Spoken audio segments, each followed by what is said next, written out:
Hey guys, what's up? In this tutorial we're going to show you how you can duplicate a video in your video library on the Loom. For example, a video meeting within your workspace. So let us get started.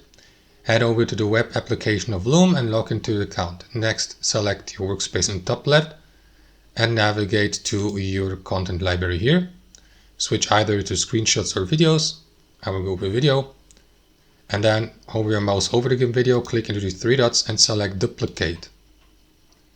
And then you will see a copy here so that you may, for instance, customize, edit it, access it via the video editor here on Loom to apply various changes and edits, like, blurring a specific area or the background or cropping the video and so on and so forth. So now you have two versions of the same video, both with the same length. And that's how it works, guys. Thanks for watching and have a wonderful day.